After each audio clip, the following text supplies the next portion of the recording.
I'm not a huge Zoom user. We're all about Teams, but let's see. We practiced the other day. All right, how is it?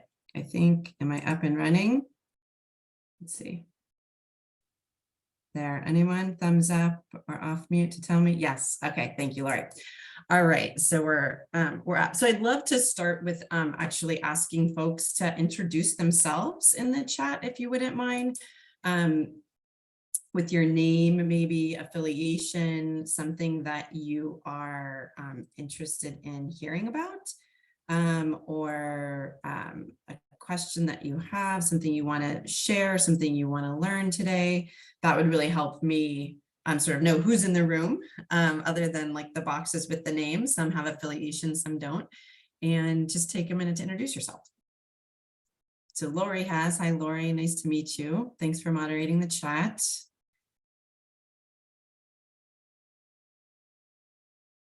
Anyone else want to go ahead and throw their name in? Hi, Samantha. Hi, Erica. There they come. Brad.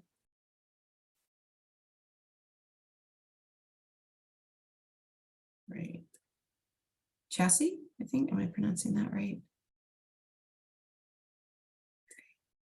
Kelly Robertson, lots of evaluation center staff. That's great. Oh, British Red Cross. Hi, Mark. Organizational learning. Okay. Yeah. Ah, USAID. Okay. Nice. Munamato. I hope I'm not totally butchering that. Nice to meet you. Thanks for being here. Hi, Ryan. All right. Upjohn Institute. Hi, Bridget. Thanks for joining. All right. Please feel free to go ahead and continue to use the chat to introduce yourself. And I know, thanks, Lori, for moderating the chat, and I'll check in from time to time as well if I can manage to multitask. All right. So today we're here to talk about strategic evaluation and learning, and I'll just give an example from our experience at IREX that I hope will be useful. Uh-oh. I'm not advancing. Oh, there we go. Okay. I'm advancing. All right. So I asked for some introductions. I will go ahead and give a brief overview about IREX in case people don't know about our organization. Then I'll talk about our strategic evaluation and learning initiative at IREX. And this is actually an old agenda slide. I'm not going to talk about the change process activity, but then we will have, I hope that we can have a discussion. So if I'm very open to questions and discussion throughout this presentation. I'm also open to holding things until the end, if that's what you would like to do. So just quickly about IREX, we've been around since 1968, and we are a global development organization that focuses on people and communities. So we started out in '68 with support of the U.S. State Department and the Ford Foundation, and really worked through universities. And then built that, took that expertise and continued to grow the organization as one that works globally and that works in the areas of information and media, youth development, leadership development, education, and communities and governance. We've always, throughout the decades, we've always focused our change on people and communities. And today, here we are. Our mission is to build more just, prosperous, and inclusive societies around the world. So we're global. We call ourselves a global development and education organization. Our strategy focus as an organization focuses on those areas of work that I just mentioned and that you can see here on this slide.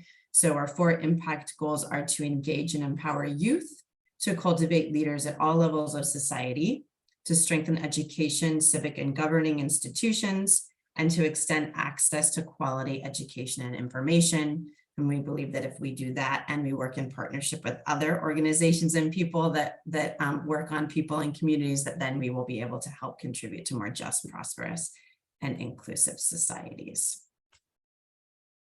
Okay, so So youth, so I'll just go over very quickly. Here's an example of our youth work. We work on hard and soft skills. We work on professional development, opportunities for young people. We focus on underrepresented young people. Our leadership work specifically cultivates leaders at all levels of society. We provide mentorships, internships, exchanges, trainings, and we facilitate networks.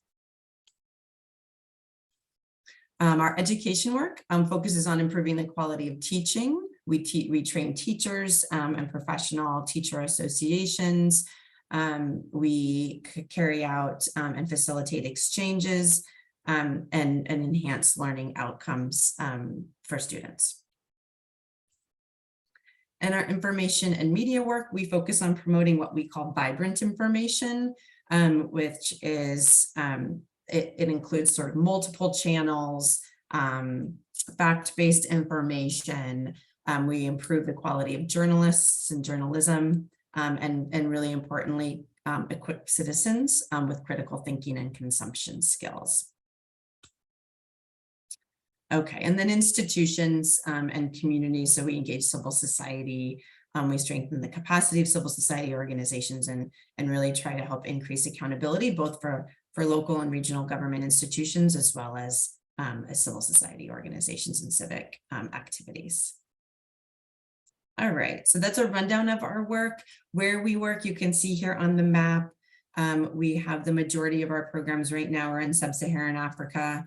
But we do work in Asia, Europe, Middle East, and North Africa, Central and South America. This actually may be a year old. Central and South America is more than 2% these days, but it shifts from time to time, but you can see that we're all around.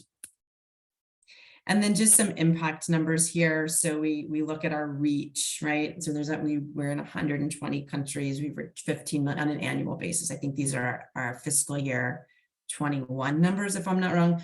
15 million people. But then you can see we talk a little bit about our impact over here on the right, where we talk about the percentage of students, you know, that we work with to create change. Or Thomas Jefferson it's a program that looks at employability, tries to help young people with employability. And you can see that in the bottom, the 60% increase in cross-checking within our critical consumption programming. So just a few stats there for you all. Okay, so that's IREX as an organization. And then what we have, I'll talk a little bit about the Center for Applied Learning and Impact, which is the center within IREX that I run. So this is a center within the organization that works to maximize IREX's impact and thought leadership through these 3 areas of work that you see on this screen here. Strategic evaluation and learning, developing cutting edge approaches and tools, and integrating gender equity and social inclusion, apologies for the acronyms, across the IREX portfolio. What we, in 2015, so this center, what we call CALI for short, did not always exist. So in 2015, I've been with IREX for a long time. I should have said that in my introduction. In 2015, we were going through a strategic planning process. And one of the things that we realized is that we needed to invest in ourselves, that we, in our own innovation and learning. And we created CALI to do just that. And so I'm going to talk about specifically about that top bullet there, the strategic evaluation and learning, and what CALI has been doing for IREX in relation to that. So we, you saw this on the last slide. We call this the strategic learning triangle, and it's really simple, but it seemed to really resonate with our staff, with our organization. When we started thinking about investing in our own innovation and learning, we started thinking about it from this perspective, from a strategic learning triangle. As an organization that implements, a nonprofit organization that implements many different grants and projects for donors, we were pretty good at what we call the learning for them, right? We would have a donor, and we would have a project with that donor, and we would do the evaluation and the learning that our donor wanted, right? It was in the agreement. We knew we were accountable for it, and we would do it. But we weren't always focusing on the learning for us as an organization. And what was it that we wanted to learn to help us better advance our mission. And so this kind of helped us frame it, right? We want in our organization, we want to, of course, be doing the learning for them. What do our donors want to learn about a project that we're working on with them? But we also want to prioritize learning for us and learning for me as individuals, right? As we're doing our work, we need to be learning so that we can be learning for us and we can be learning for them. So simple concept here, but it really seemed to resonate. And I think this learning for us is really what we think distinguishes us as a mission-driven organization and a strategy-driven organization from an organization that has a cluster or a portfolio of programs. So that was sort of the framing that led us to this vision, our vision for evaluation and learning. So our vision for evaluation and learning at IREX is that we accelerate effective research, we evaluate impact, and we generate learning in support of our strategic priorities at all levels of the organization, specifically to guide strategy and catalyze greater impact. So to achieve this, we've been making over the last 5 to 7 years, we've been making investments in research, evaluation, and learning. In these three, more than these, but I'll talk about these three mutually supportive areas of work. One, strategic evaluation and learning. The second is what we call program MURL support, MURL being monitoring, evaluation, research, and learning, and proposal MURL. And now I'll talk for a minute about each of those. Okay, so that first one, strategic evaluation and learning, what we call SEL for short. It's basically a process that helps us do cross-program evaluation and learning in service of our strategic priorities. The three circles here that you can see, we sort of do this at different levels. I actually want to note before I go any further that we did not make up strategic evaluation and learning, that I want to give some credit actually to FSG. I don't know if folks know of FSG, but they're an organization that focuses on evaluating progress related to social change. And you can find them at FSG, I think .com, maybe .org, I can't remember. And they've done a lot of thinking. They've published things starting back in 2013 on this, and they've really helped inform how we think about this as an organization. So I want to make sure I give that credit. This is, I think, their definition actually, or very close to it, of strategic evaluation and learning. So we took that concept and to apply it to our organization, we said, okay, we have a strategy. And we need to evaluate and learn around that. In that strategy, it communicates our organizational priorities. And so that's that top piece up there, the top circle, what we call SP, strategic plan, SEL. But beyond that, we have, 600, 700 staff that didn't write the strategy and that are our practitioners, and that have other strategic areas that they want to be learning about, right? And so we have these other levels that we call practice level or approach level evaluation and learning. Okay, I'll go into each of those in a second, but some of the things that we have learned that SEL requires is first a clear vision for evaluation, I should put and learning, a culture that fosters individual, group, and organizational learning, a compelling and cogent strategy. We need to know what we're aiming for, right? Coordinated evaluation and learning activities, and a supportive environment. And again, here, just to say, this also, I don't know if every single point here, but most of them also come from FSG's, specifically their report on building a strategic evaluation and learning system for your organization. So we've pulled a lot from there, and I want to make sure I acknowledge them. Some of the activities that happen in these strategic evaluation and learning processes, right, are doing data reviews across programs,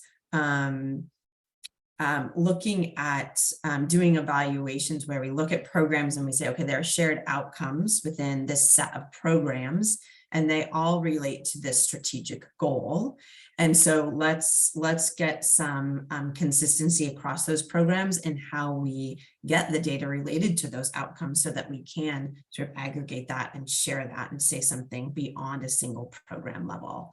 We also have to, I think it was Laura's question about learning. I mean, one of the things that's really popular at IREX are these quarterly learning exchanges, where we bring teams together to discuss sort of the challenges and the breakthroughs and any learning that they may have gleaned from their program or programs over the course of a quarter to try to put it back into their practice or into other programs practices, other staff's practices. The other activity that it works really well for us and is very popular is just reflection on practice, to create that ongoing conversation about sort of how they think about their work, and not just describing sort of what we're doing.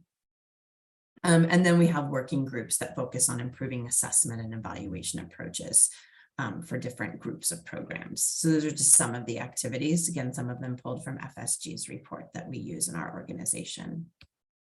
Okay, so those are some of the needs. Whoops, oh no. Okay, I think I'm back where I want to be. Some of the activities and some of the needs for strategic evaluation and learning that both FSG has pointed out and we have found useful and necessary. I'll talk now for a minute just about the difference between the strategic plan SEL and the practice or approach SEL. So for the strategic plan, it really is all about the strategic plan. So you can see a picture of the cover of our strategic plan here. And within that strategic plan, we list out in writing sort of the things, what we will evaluate, how we will evaluate progress. And we also list out what we think we must learn in order to advance this strategy. And so we have those things organized by each of the impact goals in this strategy document. So those impact goals that I mentioned earlier being empowering youth, cultivating leaders, strengthening institutions, and extending access to quality education and information. For each of those 4 areas of our work, or those 4 impact goals, we have statements in our strategy about how we will evaluate progress and what we must learn. And so that's what guides our strategic plan SEL. Versus the practice, versus the practice and approach level SEL, which does not necessarily come from the strategy. That comes from our staff and our programs and their practice. So we have a leadership practice, for example, and they have a set of programs and they have a theory of change around how they think leaders are developed, right? And how leaders can change societies and what we need to do to support leaders to do that, to make changes in their societies. So there is a leadership practice, strategic evaluation and learning framework where that group of people and group of programs has gotten together with some assistance from my Center for Applied Learning Impact to identify what those things are, what are the shared outcomes, how they might understand those, indicators, data, any evaluations that they might need to do, standardize those across a set of programs, standardize some of the assessment tools across those programs so that they can learn across a group of programs versus just within one program. We also do this for approaches, right, that we talk about. We have these approaches. So and there's a picture of one of our approaches, which is called Learn to Discern, which is around media literacy or around that critical consumption skills, critical information consumption skills I mentioned earlier. It's a group of programs that use that approach to help people learn to discern information. And so those programs could be sitting in any practice area, in the leadership practice, they could be sitting in our youth practice, but that group of programs that uses that same approach comes together and does the same thing. They sort of develop an evaluation and learning framework for that approach that is used in our programs. And they say, all right, what's our learning, what is our learning and or evaluation question here? What do we want to know? And then what do we need to do within each program to learn that, right? What types of assessment tools or indicators or evaluations do we need to do within across programs to better understand, but to better adapt and understand our program and the impacts that they're having. So those are the 2 sort of different levels of strategic evaluation and learning that we have at the organization. So how the system, I seem to be jumping 2 slides at a time, sorry. How the system works, right? So for us, it's our set of programs. So you can see sort of at the bottom of this graphic, you've got those leadership practice, we've got little acronyms down there, but leadership practice, information and media, education and communities and governance. And it's those programs, it's our work in the field, it's what our programs are actually doing, right? And the data that they are collecting as they're doing that work to both understand if we're having impact and then apply it so we can be adapting and getting better impact that feeds up right into this. So those programs all have sort of change process frameworks with a minimum number of outcomes. They have benchmarks for their outcomes and standards for the evidence quality. And then all of that gets fed up into definitely into the strategic plan, right? Into the things that relate the outcome statements in our strategic plan. And also, and that's not represented here, and then also, well, I guess it is in that top orange circle, cross-program, cross-practice and approach evaluations. So those, all of our data and learning, this is really just meant to say all of our data and learning comes from our programs and what's going on there. And so we work very closely with our program staff and our program MURL staff to make sure that we are supporting them so that we can get the assessment we need, get the cross-program evaluation that we need to be able to report up at the organizational level and at the practice or approach level. So it's a real collaboration. And I just want to point out here, we don't know everything. It's been an evolving system. You know, we started it a while back. It requires continuous improvement and agility, just like everything that we want to do well. I think in short, it's important to note that the SEL is about using results and learning for improvement. And so, and it's our internal learning and adaptation process. So we are learning as we go. We've evolved a lot over the years, but we certainly hope to continue to evolve this and learn from others. Ideally, maybe some folks on this call about what we could do better and next. You know, our evaluation, I mentioned the leadership practice and sort of the learn to discern. Those evaluation and learning frameworks look different, and that's okay. They've evolved in different ways. And so we just try to sort of be open to that so that we can make sure that we're doing the best we can. Okay, so that strategic evaluation learning was sort of that first bullet I had on the investments that we're making. The next bullet was about program MURL support. And what we mean by that is that we, in my Center for Applied Learning and Impact within Cali, seeks to grow the capacity within our organization and within our programs for integrated MURL, and integrated MURL throughout the program cycle to advance learning for program teams, for our proposals, for our new proposals, for our community of practice and outside audiences. We seek to share the learning that we are able to do in our organization with others as well. And so this graphic of sort of a program cycle is just meant to represent that, right? That monitoring, evaluation, and learning are not separate from our programs. They are activities sort of used together. And also that we don't want any data and learning getting stuck in a singular program. We want that coming out of a program and going into other programs and going into what would be future programs through proposals. And we want to make sure that those programs and proposals are bringing that in. And so that's sort of how we approach our support to our MURL, to our programs and our MURL staff. Okay, another really critical element of our program MURL support is this idea of our MURL community network. So it's a centerpiece of it. It's sort of how we bring people together to participate in this support. And the purpose, is to bring together a group of MURL practitioners. And by practitioners for our organization, we don't just mean experts, sort of evaluation experts. We have evaluation and learning experts on our teams. But we also have program staff who are not experts, but are carrying out MURL functions within their program, right? And we don't want MURL work, just like that integrated program cycle, to be left to MURL experts. If we did that, then we don't believe we would get sort of the application and adaptation that we want within our programs. So the idea is to bring together MURL practitioners and anyone else at IREX who is interested in MURL to innovate and create new ideas and knowledge and practices, to initiate and manage a body of knowledge and support for members to draw on, and to promote standardized practices related to MURL across IREX. Okay, and then this is just kind of shows you the partnership. I think I mentioned at the beginning, this is not just my Cali team doing this to the organization. It is a true partnership And that's the only reason I showed this slide and mentioned the roles, is just to note that partnership. There are two different parts of our organization that come together to make this happen.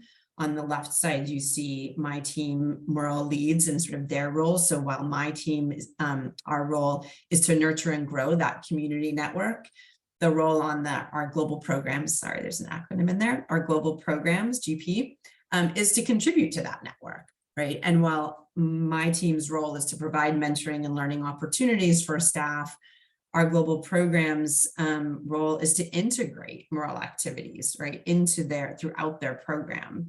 And so this just shows that there's two different parts of our organization that have equally important roles, and that we need to work together to make this happen.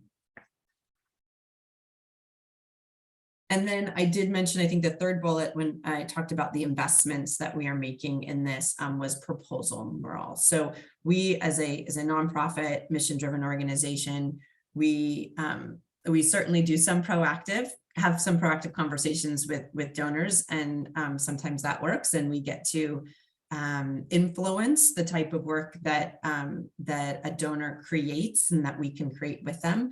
But sometimes we're also, and we'll draft proposals, and sometimes we're responding to solicitations from donors. But either way, we are working on this. There are proposals, right, that we write. And one of the things, I'm not going to say much about proposal moral, but these 2 points here that are important really is that regard for us, and that we're shifting towards as an organization and making investments in, is that regardless of what a donor is asking us, we know that in order to design a good program, a program that has its best chance of having impact, that we need to integrate moral from the very beginning of the design and into the logic, right? And so that needs to happen at the proposal stage, whether or not a donor is asking us for that or not. And so we sort of used to be, right, an organization that would write proposals that only address what a donor wanted. And where we've shifted is to an organization that is, when we write proposals, we also include sort of what we think is necessary and what we need to get the best impact and to carry out the best program that we can. And so it's really hard to include those things, we have found, in our organization after the fact. So let's say a donor doesn't require any integrated moral into a proposal design or a project design, and we don't do it. And we win the proposal. And then our program teams start to implement that proposal, and they are working off of what was submitted to the donor and completely bypass whole elements of important elements of the program related to moral. Then we have to sort of go back in and retrofit and put things in, and it's always more difficult. We have found for us at our organization. So we have committed to sort of designing integrated moral from the start, regardless of whether or not a donor asks for it. And then the other thing is budgeting, right? Certain donors will only allow some, maybe don't ask for any budget for those types of things. And some allow, have a cap at 5% or something like this. We have started to draft our thinking and our language around why it might be important to do more than that and to do what we propose, right? So we would propose what makes sense, right, to us based on our theories of change for a particular impact that we're trying to achieve. And we've started to shift to saying, you know what, it's important for us to explain that to the donor. And if they agree and we get the program, great. And if they don't, then we have two different visions of how this thing can work, and we probably aren't the right organization to do that thing. And so it's hard as a nonprofit organization, right, who really relies on partners and donors for our work and to achieve our mission. But we've started to be a lot more committed to that sentiment than we have been in the past. And that's really helpful for our strategic evaluation and learning as an organization. And then this slide, it's a lot of words. I'm not going to read it. I don't expect you to read it. The point of this slide was just to show you all how long it's taken us to evolve as an organization, that we really started some of this work back in 2014. We didn't call it strategic evaluation and learning at the time. We just called it M&E, right? We had an M&E guide for our programs, for example. And we just have to the slide earlier about evolving. I mean, we've been evolving since 2014 in this area, where we first started looking at it as an organization, to today, where we have sort of a much more centralized system with supports from across the organization. And we hope that we will continue to evolve. I really do hope that this isn't the last evolution for us, and that we can learn from our peers and other experts in the field to become even better at the strategic evaluation and learning work. And that's all I have in terms of a presentation. How much time? We have some time. So, Lori, I don't know, I haven't been monitoring the chat, even though I said I was going to check in. I don't know if we have anything that came in, or if anybody has some questions that they want. I actually don't see any questions in the chat, but this is a great chance for people to, I have a question, so I'm going to lead off with a question, and then if others have questions, they're welcome to come off mute and ask themselves, or I can read it from the chat. So my question is, from the perspective of people who may be students in evaluation or early career, and they really find this compelling area, strategic evaluation and learning, that's really where I want to work. Would you have any advice as to what skills or knowledge they would want to develop that might be a little bit different from what you would expect from a more, traditional program or project level evaluator? Yeah, I think so. I mean, it's possible that this is already assumed in sort of this, as you described, a project sort of evaluator, but this idea, I think two things come to mind. One is really the applied piece of things, and what, like, I don't know who's familiar with USAID here, but they have something that's called CLA, Collaborate, Learn, and Adapt, right? It's adaptation, it's applied learning and adaptation, right? So it'd be focusing on, or making sure you're integrating into your practice or your studies or your practice as an evaluator, sort of that idea of applied and adaptation. And that might be assumed in what you just described as that role.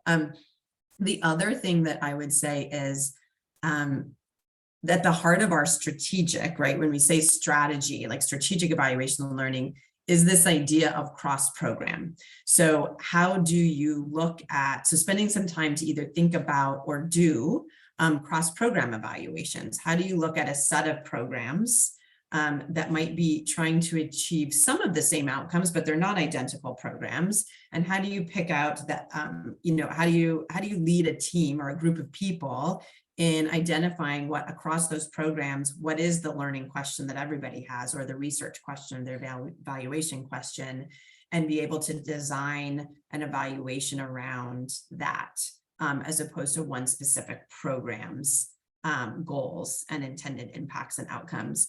Those are the things I think that I would, that come to mind when I hear that question. Does that make sense, or is there any follow-up on that?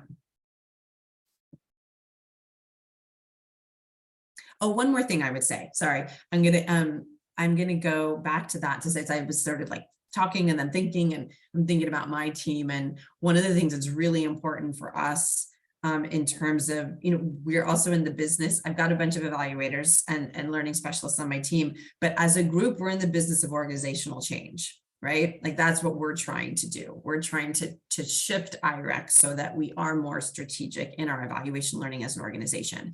And so one of the things that requires, right, is mentoring, is offering learning opportunities, is meeting people where they are. So some of those sort of teaching, mentoring skills are really important for my team and my staff.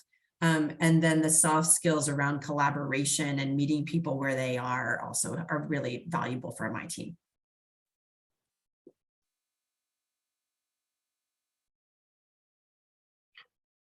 Hi, Jill. I wanted to jump in with a question. Might be a little bit specific, so tell me if you want more direction on it. But in one of your earlier slides, I think it was kind of on the first bullet point you were talking about. Okay.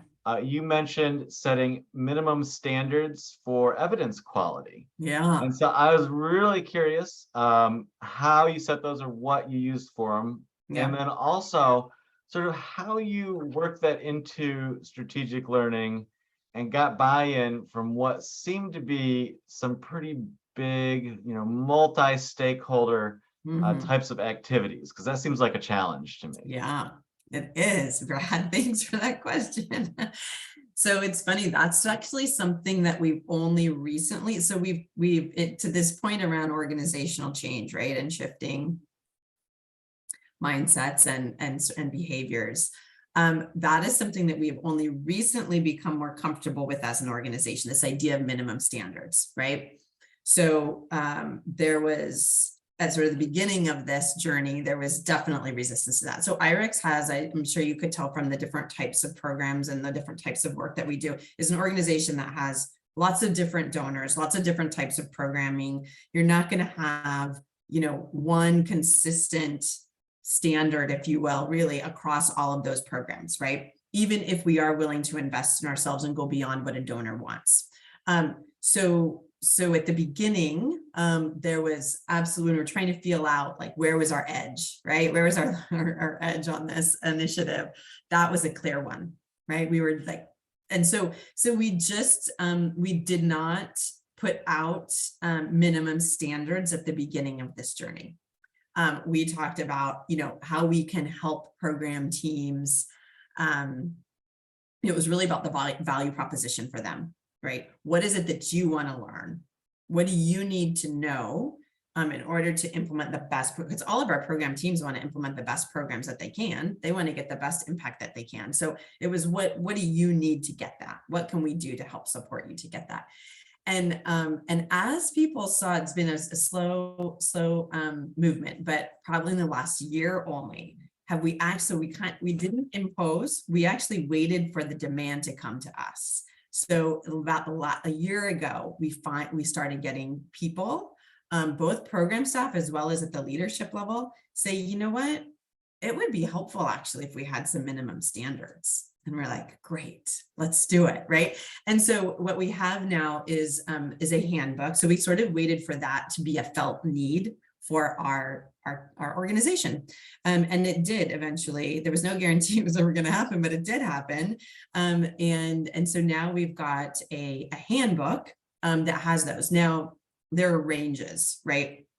So we don't expect every program to need the same evaluation or learning goals or activities in their programs. So there's sort of a range of different, I'm trying to remember like the wording that we use. I can't remember if we use type of program or we sort of describe like 3 different types, like buckets, right, of programs, and then what standards what types of activities we would want in those programs, and then what standards we would have for those. So there are couple different sets of standards to acknowledge that we have very different programming. And then once the demand sort of came to us, and then we facilitated the development, we developed that with a lot of input from folks. It was, I would say, it's not a lie to say it was co-created, right? So we were leading it, and drafting, but it was a co-creation process where the teams that would be using this and our executive management team, who was sort of bought into like wanting to see certain minimum standards, had a say in it, right? And so they've had a part in the conversations around what would be in there. They've been at the table, not everyone, but a representative sample, if you will, reviewing drafts of it so that it did feel owned and adopted by the organization. It was a long process. I bet it was. Yeah, thank you for the answer. I figured it had to be sort of an ongoing process, but I was really curious to hear about it. So I'm glad you're doing it. I think that's cool. We're trying.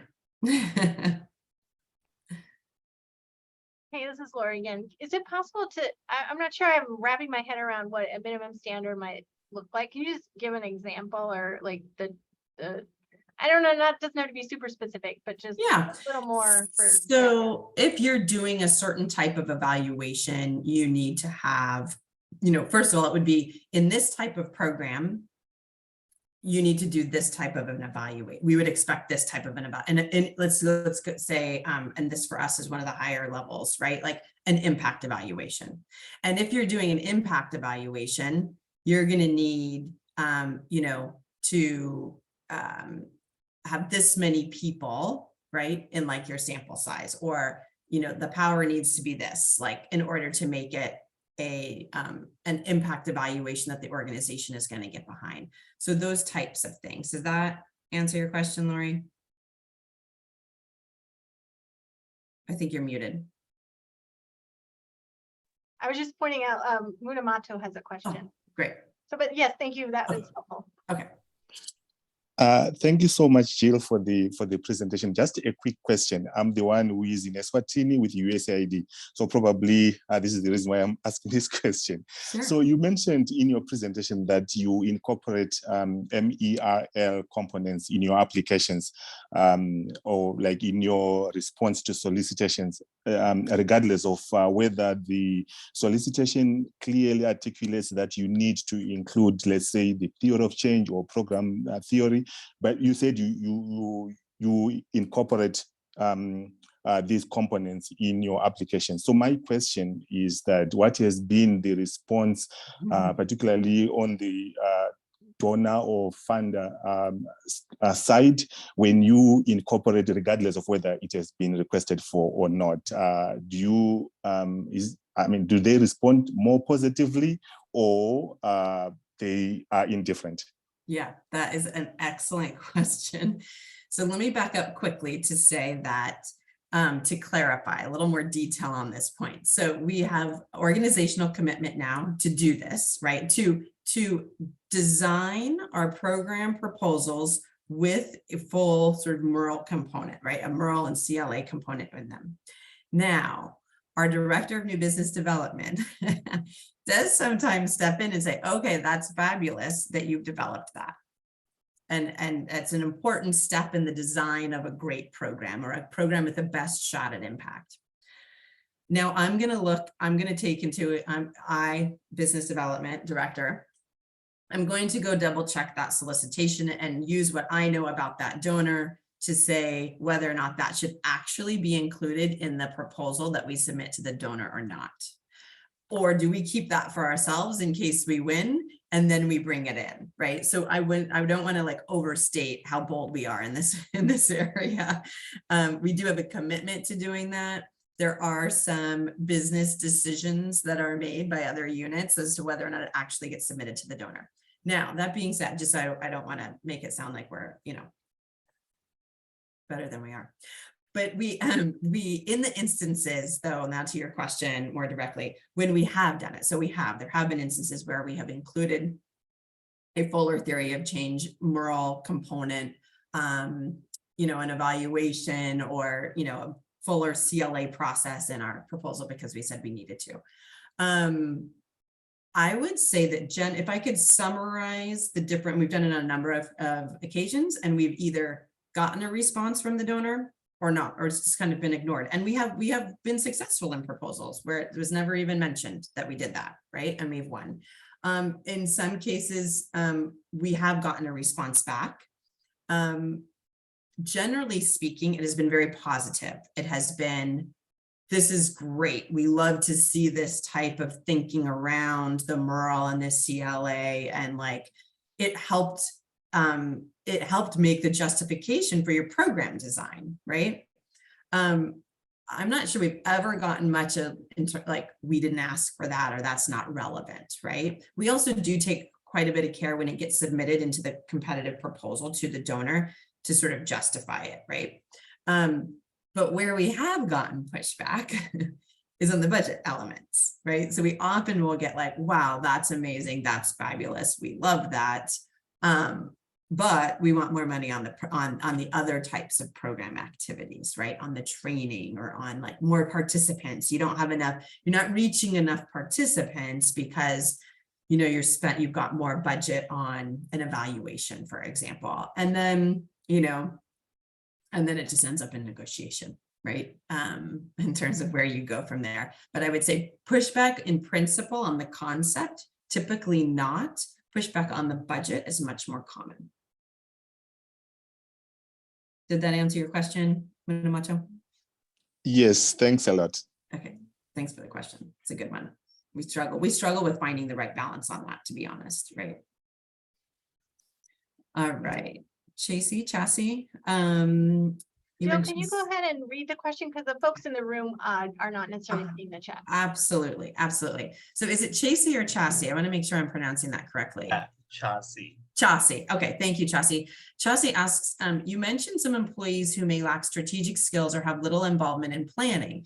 How do IRIG's leaders engage and share the strategic plans with them? I mean, the internal learning process or approach or mechanism. Okay, so I don't remember exactly what I was referring to, but let me give this a shot and you can let me know how I'm doing in answering this.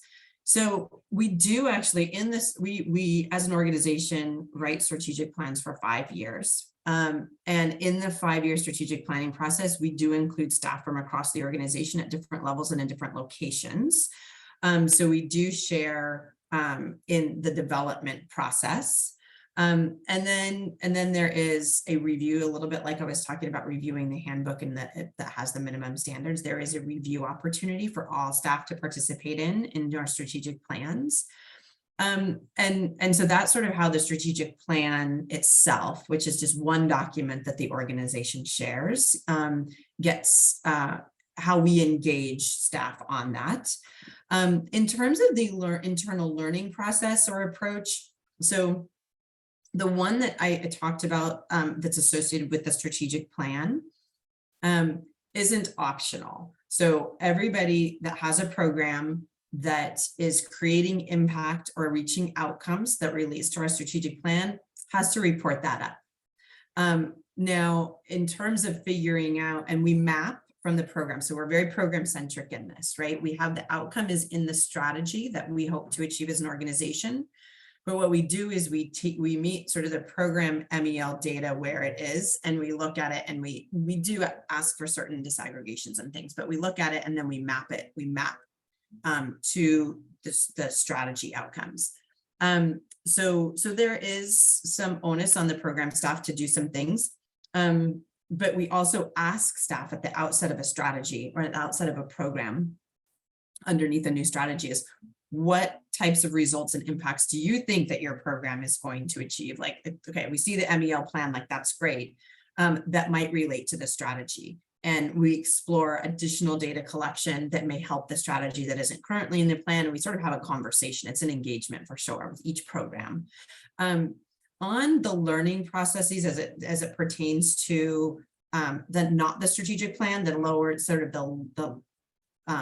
the level down at the practice or approach level, that is really opt-in, right? So it was our leadership practice that said, hey, we want to, they know that we have a process to develop an evaluation and learning framework for a practice or approach for a set of programs, right? And we've advertised that well, and we've done a couple of them that people sort of understand how it works and they've seen the value for them. So it really is an opt-in. So our leadership practice leaders, our deputy director and our director came to us and they said, we really want to have across our leadership programs, a common evaluation and a set of evaluation and learning questions.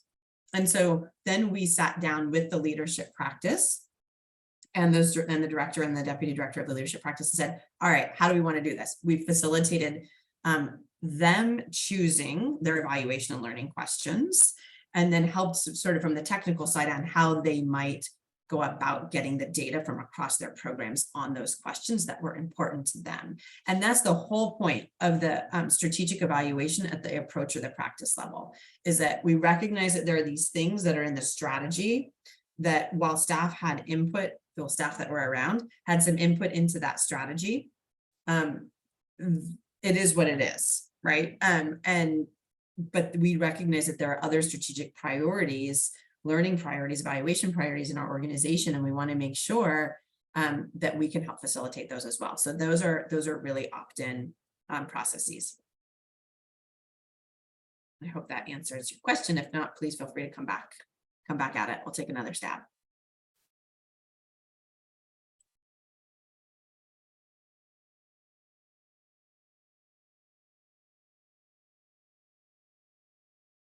I have a question here. This is John. So with this strong evaluation department within your organization, do you still engage independent evaluators to conduct some evaluation for your projects or your programs across various countries that you operate in?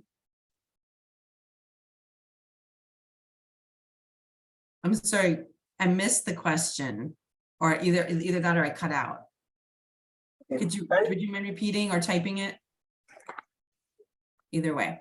Okay, can you hear me now? Yes, I can. Thank you. Okay, I'm asking that with the strong evaluation department within your institution or your organization, do you still engage independent evaluators to conduct evaluation of some of your projects in various countries that you operate in? Thank you. For sure. Sometimes it's required by a donor to have an independent evaluation on a program, and we would do that. So that definitely happens. We and actually I see one of my colleagues, one of my evaluation and learning colleagues is on here, Joy. Joy, for example, has done an impact evaluation on a program internally, but we also have programs that engage independent evaluators as well.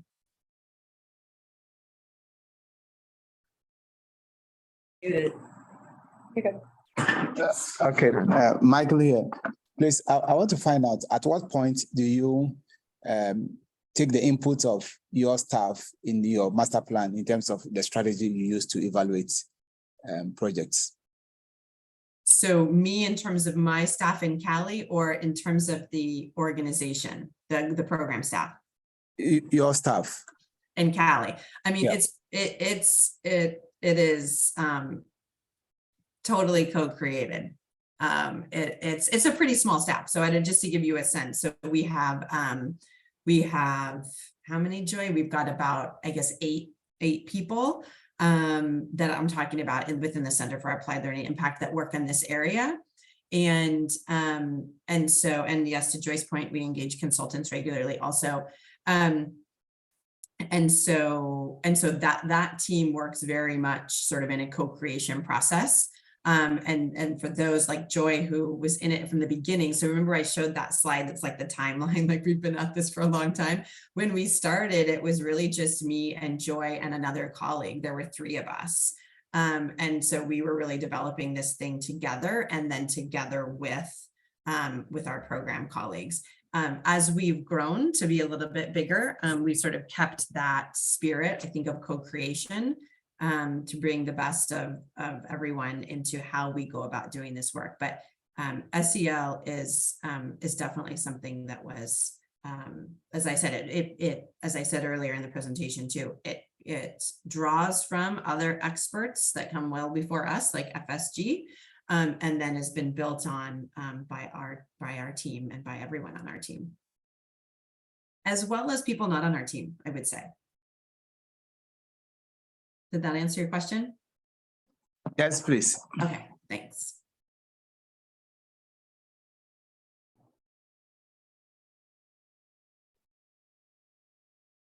Thank you very much, Jill, for joining us today, and thank you for your participation, everybody.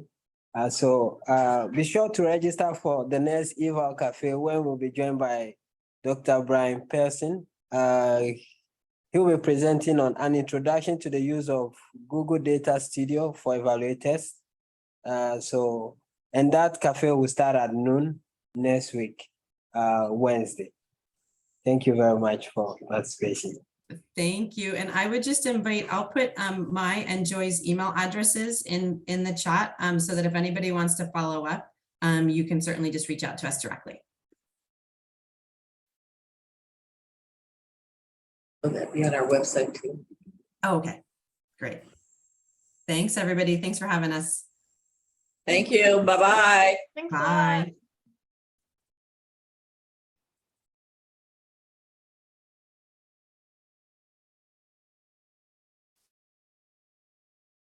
You can end it again.